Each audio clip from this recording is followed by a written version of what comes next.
Hello, little dreamers. I'm Luna. Welcome to Luna Bedtime Story. Tonight, if you'd like a new bedtime story waiting for you every week, don't forget to subscribe and join our cozy little family. Now, get comfortable. Snuggle into your favorite blanket.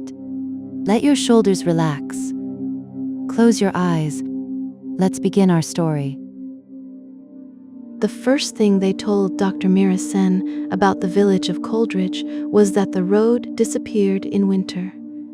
The second thing they told her was not to answer the door after midnight. By the time Mira understood that the second warning mattered more than the first, the snow had buried the road, the telephone line had gone dead, and something wearing a dead man's voice was standing inside her clinic. But that came later.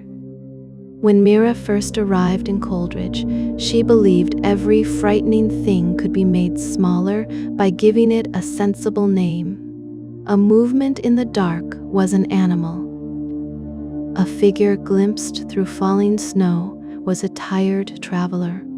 A voice heard in an empty house was timber settling, wind entering a chimney, or the mind attempting to comfort itself. Mira had spent years learning those names. Grief, shock, hallucination, sleep paralysis, hypothermia. She trusted words that could be printed in textbooks. The villagers of Coldridge had different names for the things they feared, and they did not print them anywhere. The driver left her beside a leaning wooden sign half covered by snow. Beyond it, a narrow road climbed between black pines toward a cluster of stone houses. "You'll have to walk from here," he said. His name was Aaron. He was a broad man with a red scarf pulled high over his mouth. He had spoken little during the 6-hour journey from the city. As the mountains closed around the road, he had spoken less. Mira looked through the windshield. Snow moved across the glass in restless white streams. "How far?" "20 minutes if you keep moving. You said you could take me to the clinic. I said I could take you to Coldridge." She turned toward him. "Isn't the clinic in Coldridge?" Aaron stared at the village road as if expecting someone to appear there. No vehicles passed the sign after sunset. Mira glanced at the dashboard clock. It was only 5 in the evening, but the valley was already dark. "Why?" "Road gets narrow. It looks wide enough. In summer." Mira waited for more. None came. Aaron stepped out and removed her bags from the back. He set them beside the sign, then pulled a small brass bell from his coat pocket. It was no larger than his thumb. A faded blue thread was tied through its loop. He offered it to her. "What's this?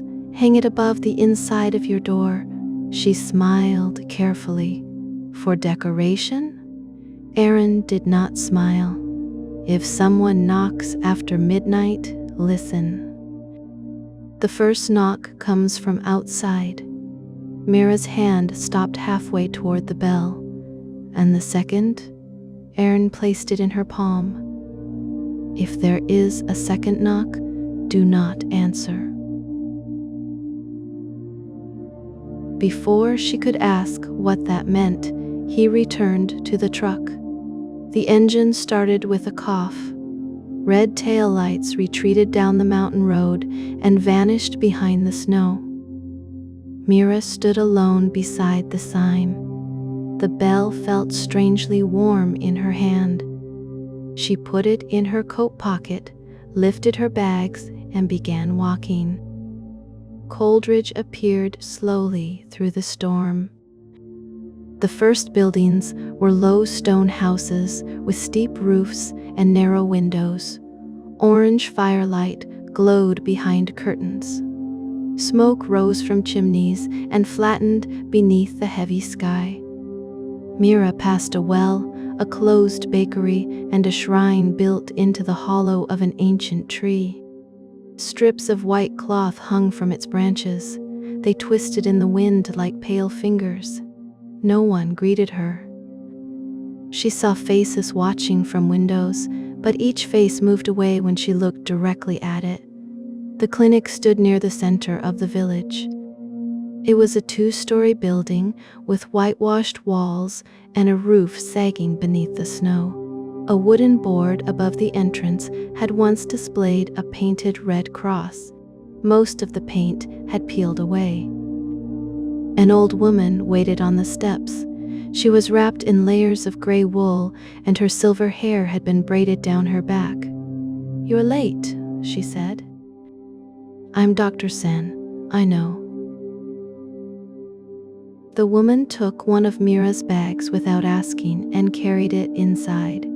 The clinic's front room contained a desk, 6 chairs, a cabinet of medicine, and an iron stove.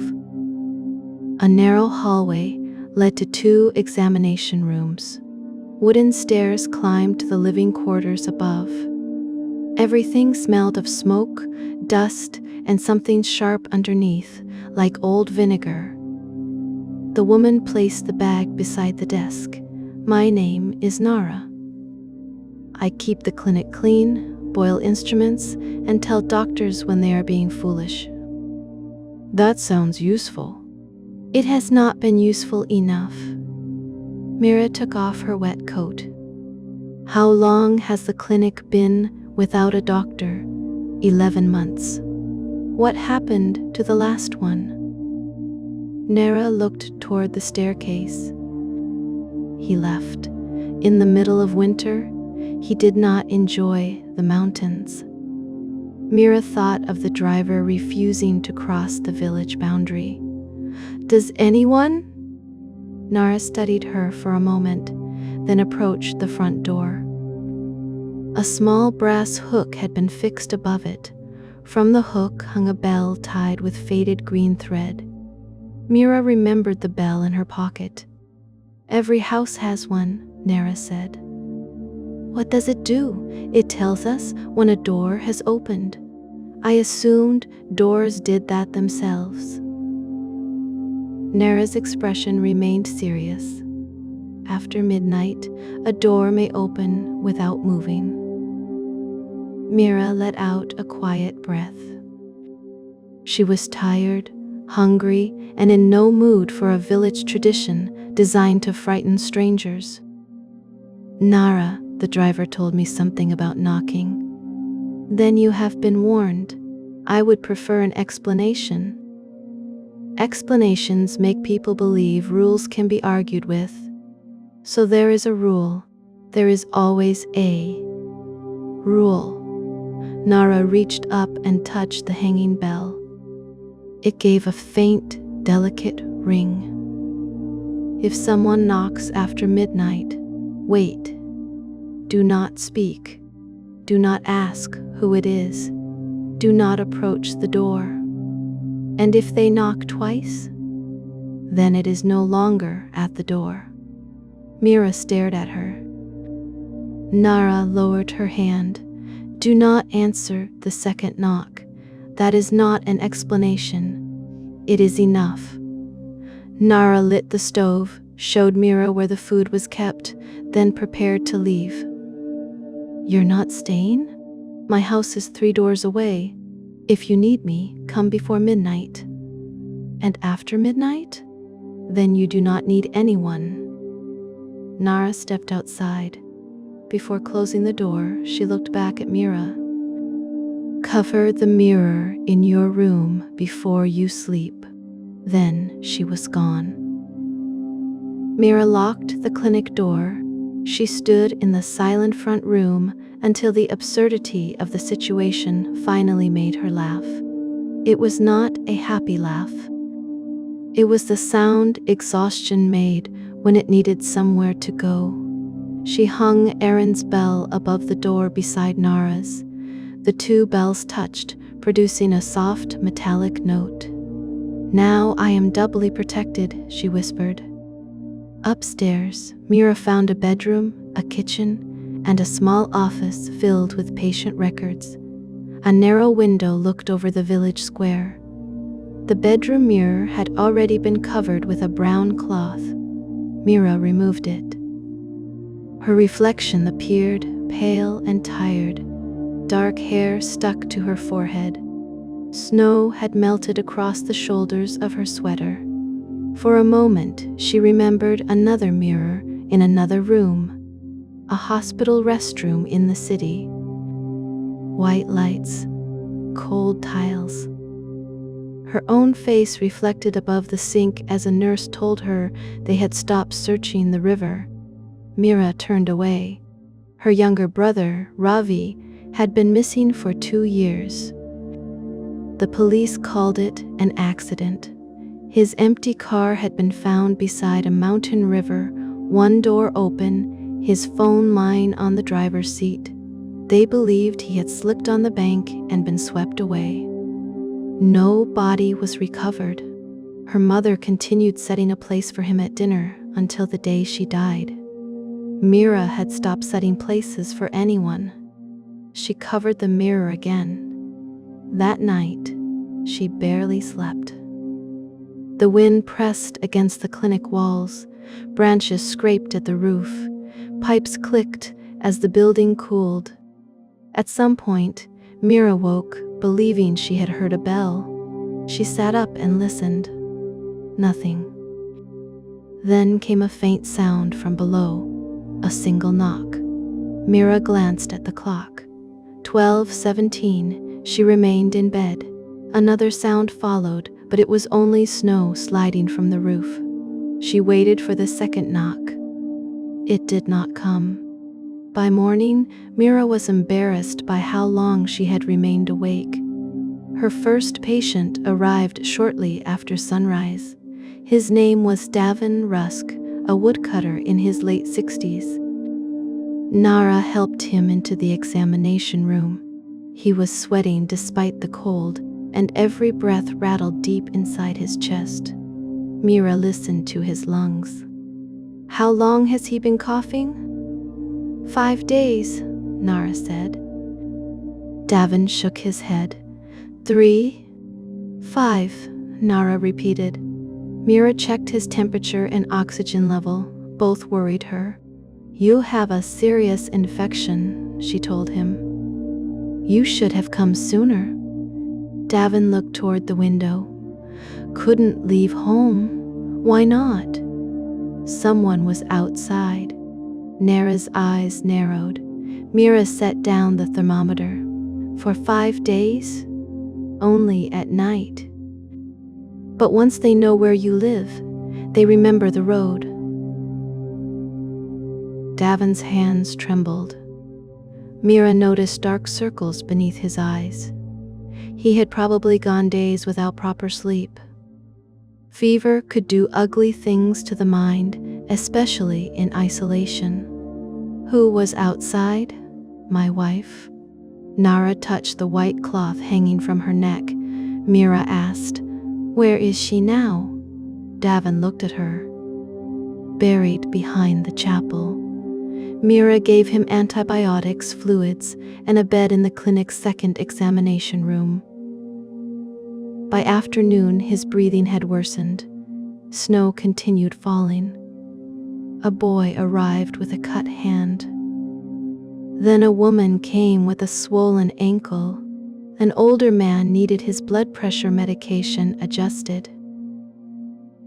They all looked at the bells above the door before entering. They all left before sunset. As darkness gathered, Nara carried blankets into Davin's room. "His family?" Mira asked. "His daughter lives beyond the eastern ridge. She cannot cross until the storm passes. Then we'll watch him here." "You will watch him." Mira looked up. "You're leaving again?" "Yes. He may not survive the night." Nara was silent. "You know that, don't you?"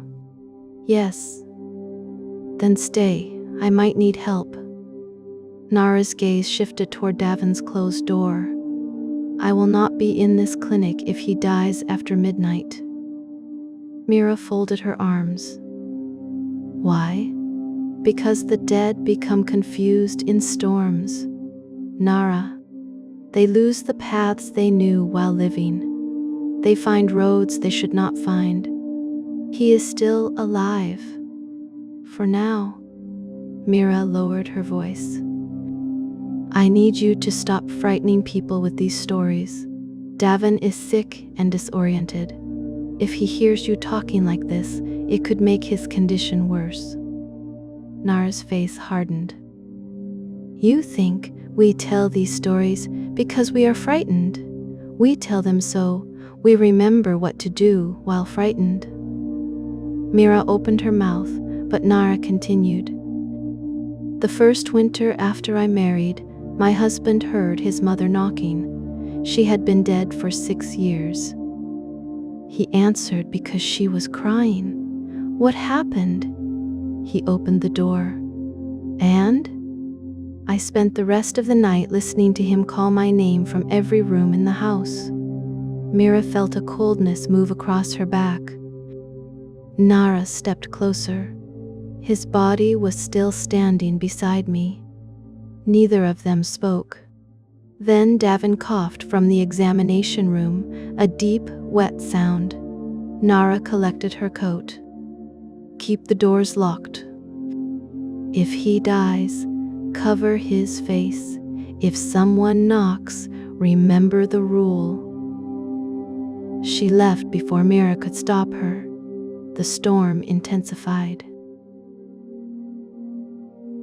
By 10, snow had risen halfway up the clinic windows. Davin drifted in and out of consciousness. Sometimes he muttered his daughter's name. Sometimes he begged his dead wife to leave him alone. Mira sat beside him, monitoring his breathing. At 11:30, he opened his eyes. "Doctor? I'm here."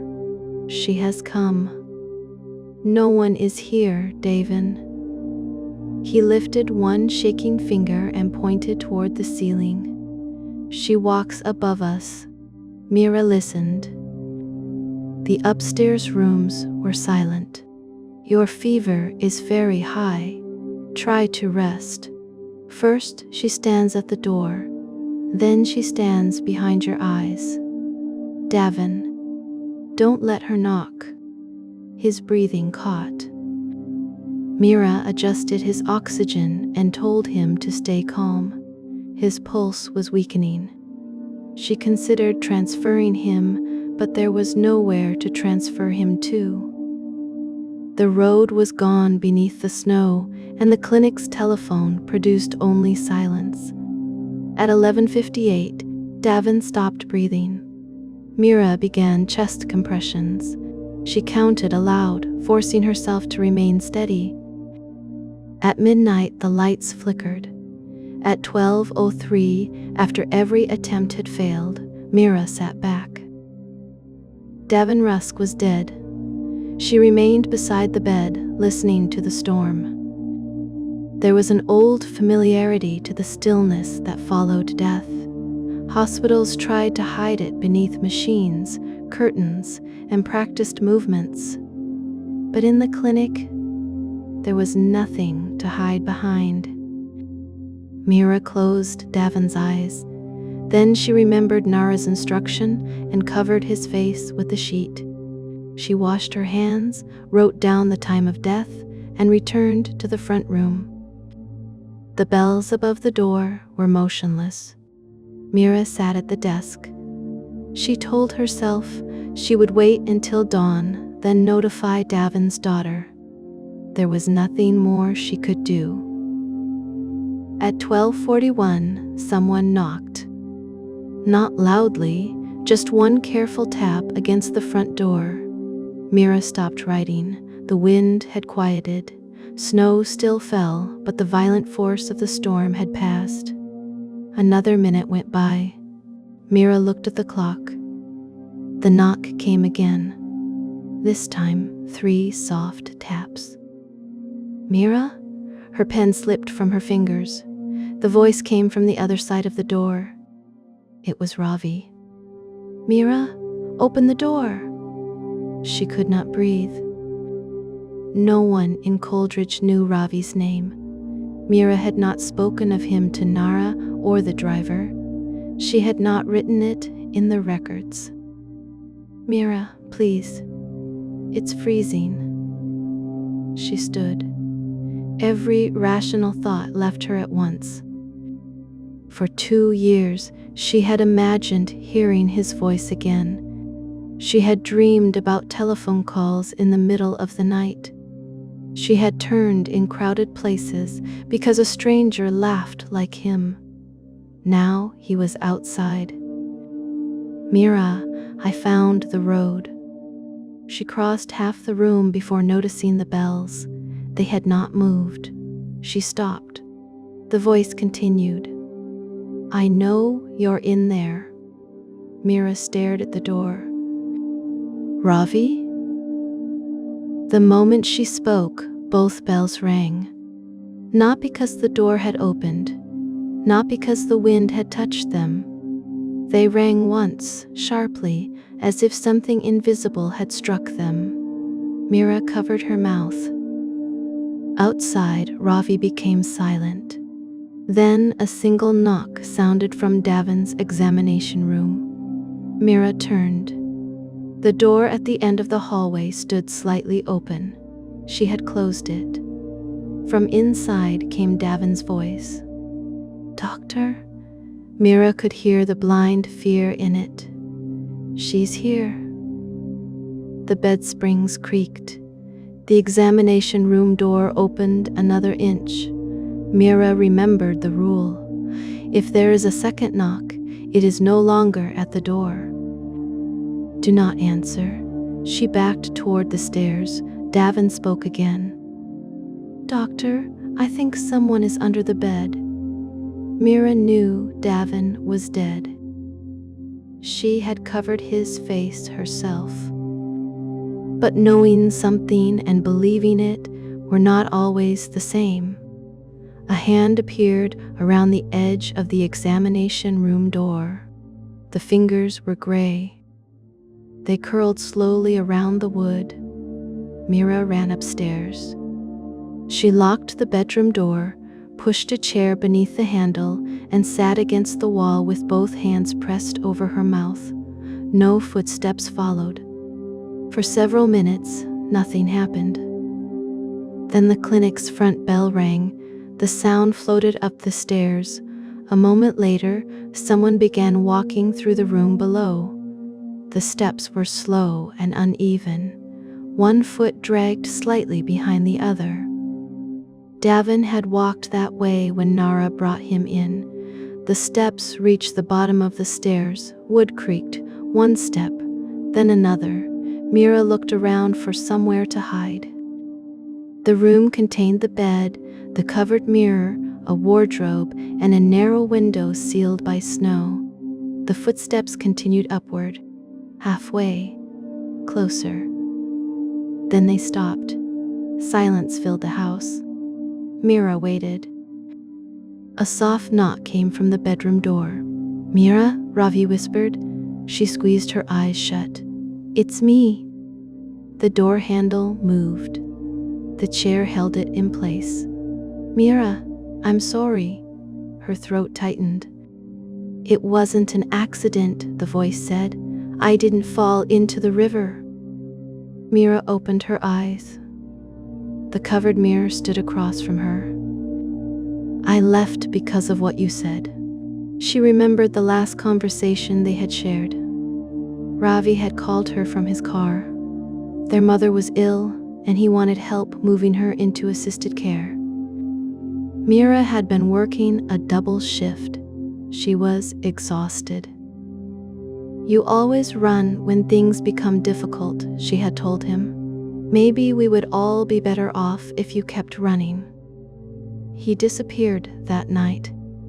Outside the bedroom, Ravi began to cry.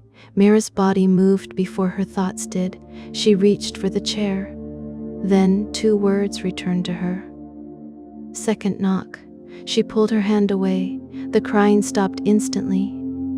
Something scratched once along the other side of the door. Then the footsteps moved away. Mira remained on the floor until dawn. When Nara arrived, she found the front door locked and the bells hanging in place. Davin's body lay beneath the sheet, exactly as Mira had left it. But wet footprints covered the floor. They began beside Davin's bed and led through the hallway, up the stairs, and to Mira's bedroom. There were no footprints leading back. Nara examined them without speaking. Mira stood behind her, wrapped in a blanket. It used his voice. Nara nodded.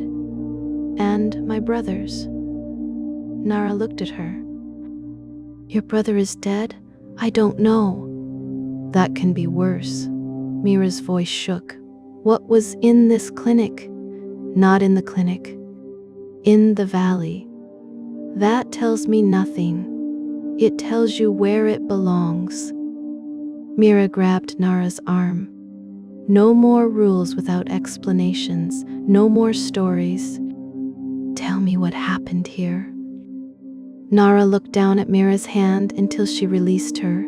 Then the old woman sat beside the stove. Long before Coldridge had this name, another village stood in the valley. The winter came early and stayed late.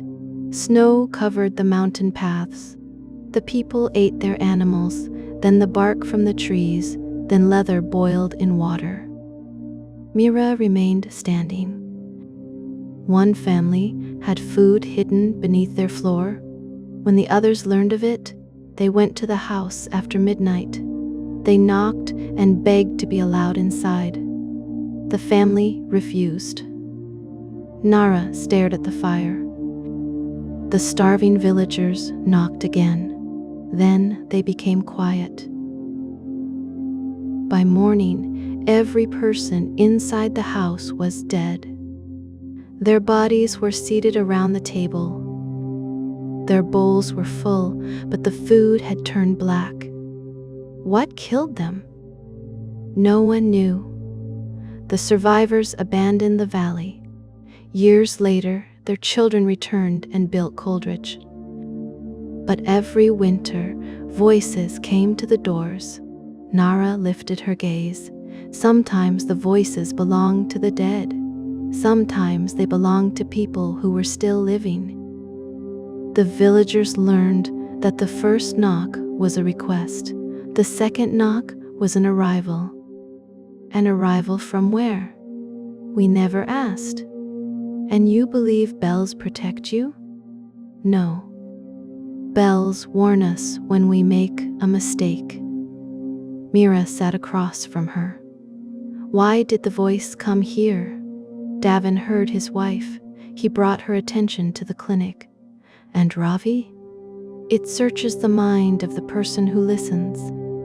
It finds the voice that will make them answer. Mira thought of the footsteps, the crying, and the chair trembling against the bedroom door. I spoke to it. Yes. What does that mean? It means it knows your voice now. Nara stood. Come with me. They walked through streets buried beneath fresh snow. Villagers watched them pass. Some touched the cloth strips around their necks. Others closed their shutters. Nara led Mira to the chapel at the northern edge of the village. It was a small building of dark stone. The roof had partially collapsed, and there was no symbol above the door. Inside, rows of wooden benches faced a bare wall. A man waited near the front. He was tall, thin, and dressed in a black coat polished with age. This is Elder Thomas, Nara said. Thomas did not greet Mira. You answered, he said. I spoke. I did not open the door. A door is not always made of wood. Mira felt anger rising beneath her fear. If you knew this could happen, Why did you allow an outsider to come here? We requested a doctor. You requested a sacrifice. Tomas's expression changed, only slightly. But Mira saw it. Nara saw it too. What have you done? She asked. Tomas walked to the bare wall. The winters have grown worse. Last year, 7 people answered the first knock. 3 answered the second. We cannot survive another season like it. What does that have to do with me? The listener follows a voice until that voice is replaced. Mira stared at him. Tomas continued. It chooses one person. It stays near them. It calls to them. If they resist until spring, it weakens. But if another person answers the chosen voice, the burden passes. Nara moved between him and Mira. You brought her here to become the listener. We brought a doctor. You brought someone with no family in the village. Tomas looked directly at Mira. We needed both. Mira stepped toward him. The last doctor. What happened to him? He left. Nara said the same thing. He walked into the snow 3 nights after hearing the second knock. We found his coat in the square. And his body? No. Because he wasn't trying to leave, was he? Tomas remained silent. Mira understood. He was answering. Nara turned on the elder. You should have told me. You would have stopped her from coming. Yes, that is why we did not tell you. Mira moved toward the chapel door. Where are you going? Nara asked. To find a way out. The road is buried. Then I'll walk. You will die before reaching the ridge. If I stay, what happens? Neither Nara nor Tomas answered. Mira laughed once without humor. That bad? Tomas spoke quietly. It will use every voice you trust. It will wait until you are tired. It will make you doubt where it stands. Eventually, you will answer. And then, you will become one of the voices it uses. Mira left the chapel. For the next 2 days, the snow did not stop. Mira tried the telephone every hour. She searched the clinic for a radio and found one in the storage room, but it received only static. The village had no working vehicle, and the road beyond the sign had vanished beneath drifts taller than a person. No one came to the clinic after dark. During the day, patients arrived in silence. Many would not look at Mira. Some left food beside the door as if making an offering. That was how they saw her now. Not as a doctor. As a wall between them and the thing outside. On the 3rd evening, Nara returned carrying a leather-bound book. It belonged to my grandmother. Inside were pages filled with names and dates. Some entries were brief. Heard knocking at the eastern window, mother's voice. Answered after second knock, missing by morning. Bells rang while door remained closed. Mira turned the pages faster. What am I looking for? A way to survive. Has anyone? For a time. One entry was longer than the others. It described a woman named Sava who had been chosen as the listener nearly 80 years earlier. For 13 nights, Sava heard the voices of her children outside her home. Her children were alive and sleeping in the next room. On the 14th night, one of the voices entered the house. Sava did not respond. Instead, she rang every bell in the village until sunrise. After that, the voices stopped for 21 years. Mira read the entry twice.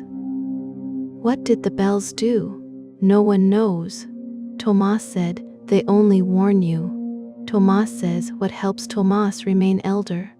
Nara pointed to a final sentence at the bottom of the page. Mira read it aloud. What enters through grief cannot remain where grief is given a true name. She looked up. What does that mean? My grandmother believed the listener does not imitate the dead. It enters through what the living refuse to say. Mira thought of Ravi. It feeds on guilt. Perhaps. That's not very comforting. Truth rarely is. They gathered every bell they could find. Most villagers refused to help when they learned what Nara intended. Tomas forbade them from removing the bells from their doors, warning that Mira's plan could expose the whole village.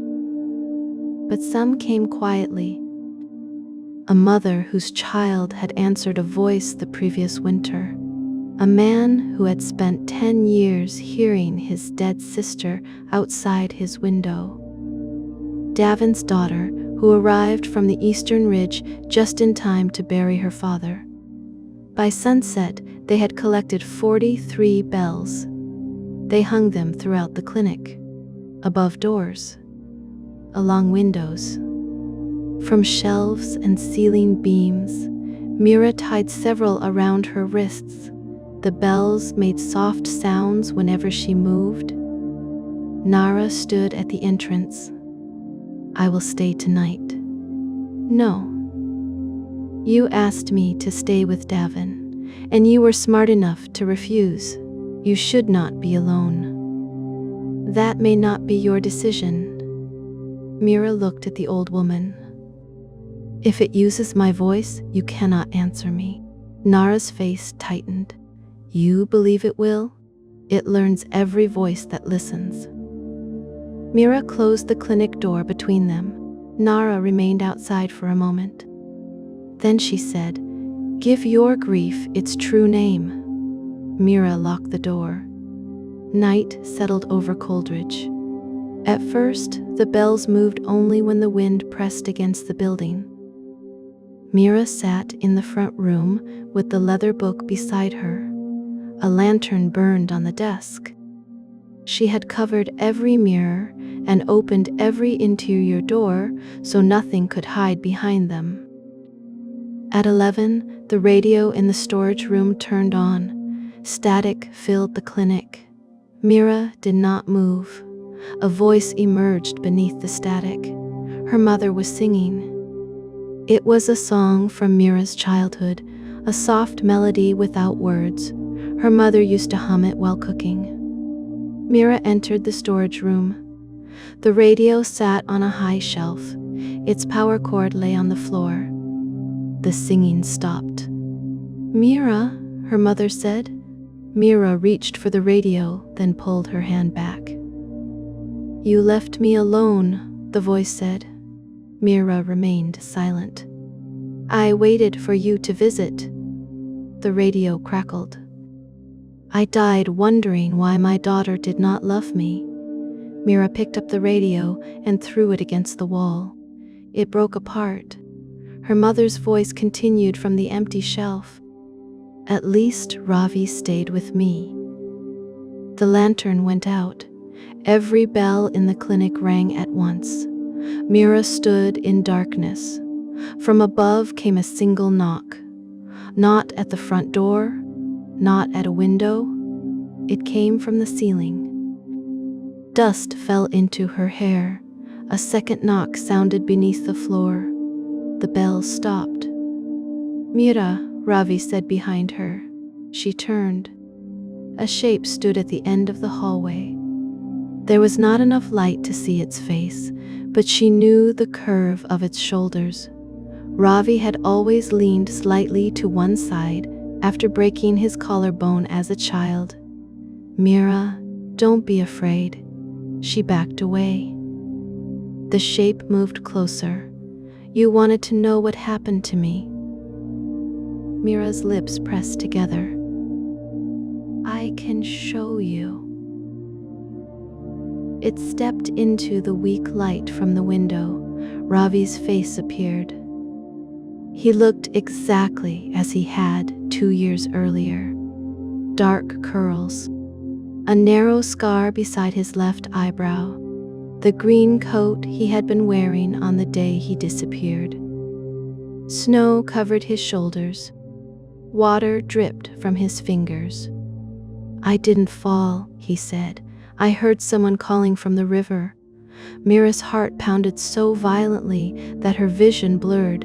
It sounded like Mom. "I followed her." He held out his hand. "I was lost, Mira. I tried to come home." She could smell river water. "I called you." Mira remembered her phone beside the hospital bed that night. 3 missed calls from Ravi. She had silenced them. "I called 3 times," he said. She shook her head. "You knew I was afraid." The bells around her wrists began trembling. "You were angry with me," Ravi continued. "So you let me disappear."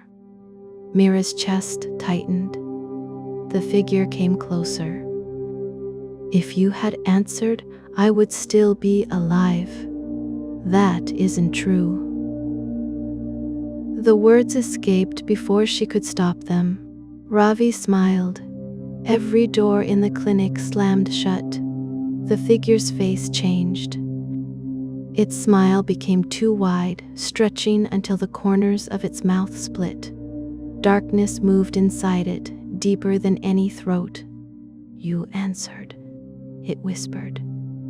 It rushed toward her. Mira lifted both arms and shook the bells. Their ringing filled the hallway. The figure recoiled, its face flickered. Ravi, Davin, Mira's mother, Nara, then Mira herself. Mira rang the bells harder. What enters through grief cannot remain where grief is given a true name. She forced herself to speak. "My brother disappeared after I said something cruel." The figure twisted. "I ignored his calls." It stepped back. "I wanted to punish him because I was tired and angry." The clinic walls groaned. "I blamed myself because blame was easier than accepting I might never know what happened." The figure opened its mouth. Ravi's voice poured out. "You killed me." Mira's hands shook, but she continued ringing the bells. "No, I hurt you," the thing shrieked. The sound was made from dozens of voices speaking at once. Mira stepped toward it. "I failed you in one moment. I have punished myself every moment since." The hallway stretched. The walls seemed to move farther apart. Snow began falling from the ceiling. Ravi stood before her again. This time, he looked frightened. "Please, Mira." Tears filled her eyes. "If you are truly my brother, then I am sorry." He reached for her. "But if you are only the shape of my guilt, you do not get to wear his face." She struck the bells together. The sound was sharp and bright. Ravi vanished. Something moved through the clinic, knocking against every wall from the inside. The windows shook. The floor buckled. Hundreds of invisible hands beat against the doors. First knock, second knock, first, second. The entire building seemed filled with knocking. Mira ran from room to room, pulling down bells and ringing them. She rang them above Davin's empty bed. She rang them in the kitchen. She rang them beneath the covered mirror. Outside, bells began answering. One house, then another. The villagers had heard her. Soon, Coldridge was alive with bells. Their sound carried across the square, Through the streets and into the storm, large bells and small bells, clear notes and cracked ones. Every frightened household added its voice. The knocking grew frantic. Mira returned to the front room. Something stood on the other side of the clinic door. "Mira?" Nara called. Mira froze. "Open the door." She looked at the bells above it. They were perfectly still. "Mira, it's gone." "You did it." The voice sounded like Nara, but it lacked the old woman's impatience. It was too gentle, too carefully human. "Mira, let me in." A knock sounded. Mira raised the bells in her hands. The voice outside changed. It became Ravi again. "You don't know if I'm dead." Mira shut her eyes. "That's why you can't let me go." A second knock came from behind her. Mira turned. Ravi stood in the center of the room. The front door had not opened. The bells above it had not moved. "You can't let me go," he repeated. Mira's arms fell to her sides. The truth of those words hurt more than anything else the creature had said. She did not know if Ravi was dead. Some private part of her had kept him alive for 2 years, trapped forever in the instant before she failed to answer the phone. As long as she carried the guilt, she did not have to face the emptiness beyond it. She did not have to say goodbye. The thing wore Ravi's kindest expression. "You need me," it said. Mira looked at him for a long time. Then she placed the bells on the desk. "No," she said. The figure tilted its head. "I love my brother. I regret what I said to him. I wish I had answered his calls." She took a breath. "But my grief is not a door for you." The thing's face collapsed. For one terrible instant, Mira saw what stood underneath. It was not a person. It was an emptiness shaped by every person who had ever been missed. Mouths opened across its body, each whispering a different name. Arms reached from behind arms. Faces pushed against a thin layer of darkness and sank back again. Mira picked up the leather book. Inside were generations of names. People who had vanished. People whose voices had been stolen. People whose families still waited for them. She began to read. Sava Dorel. The creature shuddered. Eamon Rusk, a mouth closed. Kara Ven. One of its arms vanished. Mira continued. She read every name recorded in the book. Outside, the village bells rang. With each name, the creature became smaller. The darkness peeled away from it like smoke in wind. Its stolen voices faded one by one. At last, only Ravi remained. He stood beside the door, smiling sadly. "Mira?" he said. She could no longer tell whether the voice belonged to the creature, her memory, or the brother she had lost. Perhaps it did not matter. "Goodbye, Ravi." The figure disappeared. The bell stopped. For several seconds, Coldridge was completely silent. Then the front door shook as someone struck it from outside. "Mira!" Nara shouted. "If you are alive, say something before I break this miserable door." Mira laughed. She opened it. Nara stood on the step holding an iron shovel. Thomas and half the village waited behind her.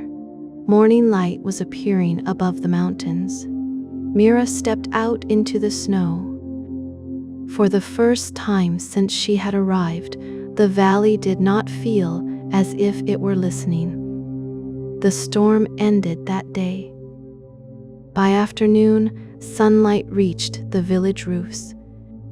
Snow began sliding from the trees in soft white curtains. Thomas resigned as elder before the villagers could remove him. No one thanked him for it. The road reopened a week later. Aaron returned in his truck, stopping at the wooden sign as before. This time, he looked surprised when Mira climbed into the passenger seat. "You're leaving?" he asked. "For a few days. You survived then." Mira looked back at Coldridge. Nara stood beside the clinic with her arms crossed. Even at a distance, she looked displeased with the entire world. "Yes," Mira said. "I survived." In the city, Mira went to the police station and requested Ravi's case files. She read every report. She visited the place where his car had been found. She stood beside the river and listened to the water move between the rocks. There were no answers waiting for her, only the truth she had avoided. Ravi was gone. She might never know why. Mira returned to Coldridge before the month ended. The villagers had repaired the clinic windows. Someone had repainted the red cross above the entrance. Patients were already waiting when she arrived. Nara handed her a list. "You are late." "I know. 3 fevers, 1 injured shoulder, and a man who thinks drinking pine oil will cure his stomach." "Will it?" "It may cure him of having a stomach." Mira smiled and carried her bag inside. The bells remained above the clinic door, but the villagers no longer treated them as silent guardians. Whenever someone came to the clinic carrying grief they had refused to name, Nara rang 1. Then the person spoke. Over the years, the story of that winter changed. Some said Doctor Sen drove the listener from the valley with 43 bells. Others claimed she trapped it inside the old leather book. Children whispered that it still wandered beyond the eastern ridge, searching for a voice no one remembered. Mira did not correct them. Stories were not always explanations. Sometimes they were instructions disguised as memories.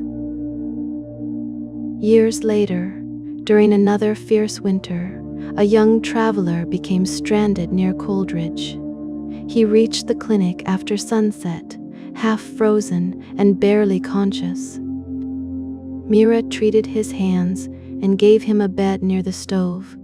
Before sleeping, he noticed the bells above the door. "What are those for?" he asked. Mira looked toward the windows. Snow moved through the darkness outside. "They remind us to listen carefully." "To what?" "The difference between a voice and the thing that uses it." The traveler laughed uncertainly. "That sounds like one of those mountain warnings." "It is." "So what's the rule?" Mira considered the question. Once, she might have told him not to open the door. She might have warned him about the first knock and terrified him with stories about the second. But rules without truth had nearly killed her, so she pulled a chair closer to the stove. "If someone you have lost calls to you after midnight, don't ask how they found you." The traveler's smile faded. "Ask what part of you invited them in." The wind pressed against the clinic. The bells gave a faint ring. Mira looked toward the door. A moment later, someone knocked. The traveler sat upright. "Are you expecting anyone?" "No." The knock had been soft, almost polite. Mira waited. A familiar voice spoke from outside. It was a voice she had not heard in many years, older than she remembered, tired but unmistakable. "Mira?" Her breath caught. The traveler looked at her. "Do you know him?" Mira rose slowly. Outside, the voice spoke again. "It's Ravi." The bells remained still. Mira approached the door. Her hand hovered near the lock. For years, she had imagined this moment. Ravi alive, Ravi returning. Ravi ready to explain where he had been. "Mira, please," he said. "Open the door." She closed her eyes. The voice sounded human, but so had the others. "Tell me something," she said. The traveler stared at her. The figure outside shifted in the snow. "Anything." "Why did you call me that night?" Silence followed. Then Ravi laughed. It was the same nervous laugh he had made whenever he was about to admit a mistake. "Because I hit a deer," he said. "I didn't know what to do. I thought you'd yell at me, but I also knew you'd come." Mira opened her eyes. That detail had never appeared in a police report. She had never told anyone that Ravi was terrified of injured animals. When they were children, he had carried a wounded bird for 5 miles because he could not bear to leave it beside the road. Her hand touched the lock. Then someone knocked behind her. One soft tap. The traveler turned toward the dark hallway. Mira did not. She kept her eyes on the door. Outside, Ravi whispered, "What was that?" A second knock sounded from upstairs. Slowly, every bell in the clinic began to move. Mira stepped away from the door. Ravi's voice became desperate. "No, Mira, listen to me." "It followed me here." The traveler rose from his bed. "What do we do?" The knocking moved through the ceiling. One tap above the stove, another above the examination room, another directly over Mira's head. The bells rang louder. Outside, Ravi struck the door with both hands. "Don't leave me out here." Mira's heart pulled her forward. Her mind held her back. She understood then that truth did not always bring certainty. Sometimes it offered a choice. She could open the door and discover that her brother had returned. Or she could open it and release the listener into Coldridge again. Mira lifted one of the bells from its hook. She held it tightly. Then she spoke through the closed door. "If you are Ravi, you know why I cannot answer." The pounding stopped. For a long moment, the person outside said nothing. Then he replied, "I know." There was no anger in his voice, only sadness. "I'll wait until morning." Mira sat beside the stove. The traveler sat opposite her. Neither of them slept.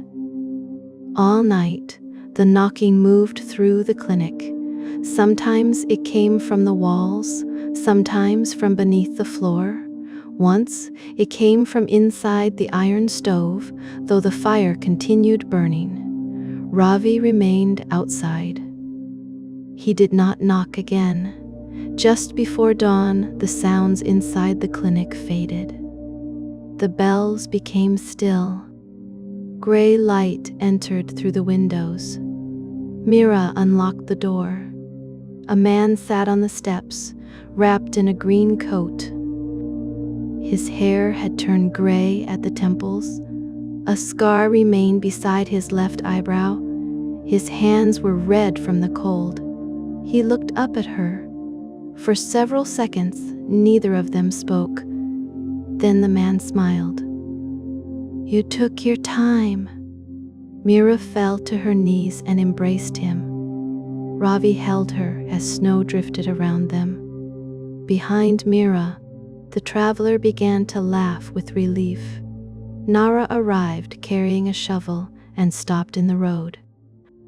She stared at the brother and sister. "Well," she said, "either this is a miracle or we are all about to have a very difficult morning." Ravi laughed. This time, Mira laughed with him. He had survived the river. After striking the deer, Ravi left his car to look for help. Near the bank, the ground collapsed beneath him. The current carried him several miles before fishermen found him. He had suffered a severe head injury and remembered almost nothing about his life. For years, he lived in another province under a name given to him by the family who cared for him. His memories returned slowly in fragments: a hospital, his mother's song, a sister named Mira. Then he heard about a doctor in Coldridge. He came home. Mira wanted to believe that was the end of the story. But Coldridge's stories rarely ended where people wished they would. That evening, Ravi stood inside the clinic and looked at the bells. "What happened here last night?" he asked. Mira told him. He listened without interruption. When she finished, Ravi looked toward the staircase. "You heard knocking inside?" "Yes." "And you thought something had followed me?" "I didn't know what to think."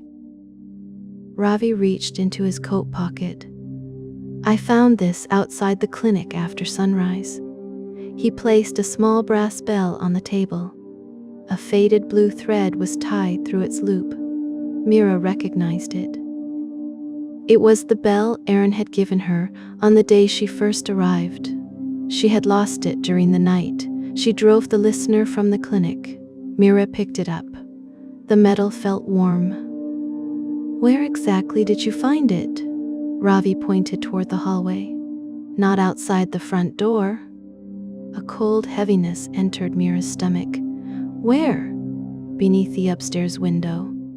"The bedroom window." Mira looked toward the ceiling. Something moved above them, one slow step, then another. Ravi heard it too. "What is that?" Mira lifted the bell. Upstairs, a soft knock came from behind the bedroom door. She and Ravi stood in silence. The knock came again.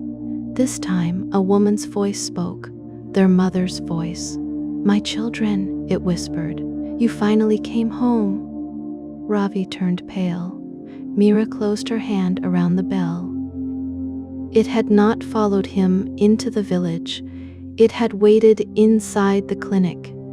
All those years, it had been patient. It had learned that grief was not the only door. Hope could open one just as easily. Mira looked at her brother. "Do not answer," she said. Above them, their mother began to cry. Ravi reached for Mira's hand. Together,